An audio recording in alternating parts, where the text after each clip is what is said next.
Diesel की बढ़ती कीमतों ने आम आदमी की चिंता बढ़ा दी है। सिर्फ 4 दिनों के भीतर दूसरी बार तेल के दाम बढ़ाए गए और अब इसका सीधा असर लोगों की जेब, रसोई और रोजमर्रा की जिंदगी पर पड़ने वाला है। नमस्कार, आप देख रहे हैं खबर कनेक्शन और मैं हूं आपके साथ प्रीति। राजधानी रायपुर में आज एक बार फिर पेट्रोल और डीजल के दामों में करीब 90 पैसे प्रति लीटर की बढ़ोतरी कर दी है। इससे पहले 15 मई को भी तेल कंपनियां पेट्रोल डीजल के दाम में 3-3 रुपए प्रति लीटर की बढ़ोतरी कर चुकी थी। यानी सिर्फ 4 दिनों में दूसरी बार बढ़े दामों ने आम जनता की कमर तोड़ दी है। अब रायपुर में पेट्रोल करीब 104 रुपए 32 पैसे प्रति लीटर और डीजल लगभग 97 रुपए 38 पैसे प्रति लीटर बिक रहा है। तेल कंपनियों का कहना है कि अंतर्राष्ट्रीय बाजार में कच्चे तेल की कीमतों में तेजी के कारण यह बढ़ोतरी की गई है। लेकिन सवाल यह है कि हर बार अंतर्राष्ट्रीय बाजार का हवाला देकर आखिर बोझ सिर्फ आम जनता पर ही क्यों डाला जाता है। देश में पहले से महंगाई चरम पर है। राशन महंगा, सब्जियां महंगी, स्कूल फीस महंगी और अब पेट्रोल डीजल के बढ़ते दामों ने लोगों की मुश्किलें बढ़ा दी हैं। डीजल महंगा होने का सबसे ज्यादा असर ट्रांसपोर्ट व्यवस्था पर पड़ता है, क्योंकि ट्रक, बस, मालवाहक वाहन और खेती किसानी में इस्तेमाल होने वाले ज्यादातर वाहन डीजल से चलते हैं। ऐसे में अब दूसरे राज्यों से आने वाली सब्जियां, फल, राशन और जरूरी सामान भी महंगे हो सकते हैं। यानी आने वाले दिनों में आम आदमी को सिर्फ पेट्रोल पंप पर ही नहीं बल्कि बाजार में भी महंगाई की मार झेलनी पड़ेगी। वहीं किसान भी इस फैसले से परेशान नजर आ रहे हैं, क्योंकि खेती में ट्रैक्टर, पंपिंग सेट और सिंचाई के साधनों में डीजल का बड़ा इस्तेमाल होता है। डीजल महंगा होने से खेती की लागत बढ़ेगी और इसका असर सीधे किसानों की जेब पर पड़ेगा।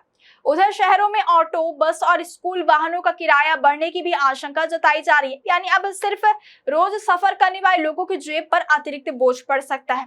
तेल की बढ़ती कीमतों के बीच लोगों में घबराहट का माहौल भी देखने को मिला।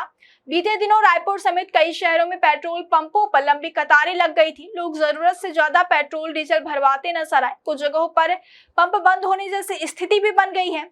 हालांकि प्रशासन का कहना है कि सप्लाई सामान्य है, लेकिन जिस तरह लगातार दाम बढ़ रहे हैं उससे लोगों की चिंता कम होने का नाम नहीं ले रही है।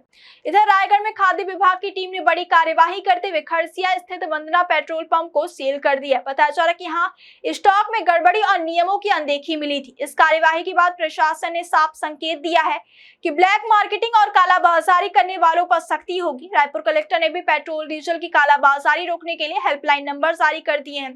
अगर कहीं ज्यादा कीमत वसूली जाती है या फिर अवैध बिक्री होती है तो लोग सीधे प्रशासन को शिकायत कर सकते हैं। अब सवाल यह भी उठ रहा है कि आखिर पेट्रोल डीजल की कीमतें कैसे तय होती हैं। दरअसल भारत अपनी जरूरत का करीब 90% कच्चा तेल विदेशों से आयात करता है। अंतर्राष्ट्रीय बाजार में क्रूड ऑयल की कीमत, डॉलर के मुकाबले रुपए की स्थिति, रिफाइनिंग खर्च, केंद्र सरकार के एक्साइज ड्यूटी, डीलर कमीशन और राज्य सरकार का वैट, इन सभी को जोड़ने के बाद पेट्रोल डीजल की अंतिम कीमत तय होती है। यही वजह है कि अलग अलग राज्यों में तेल के दाम अलग अलग होते हैं।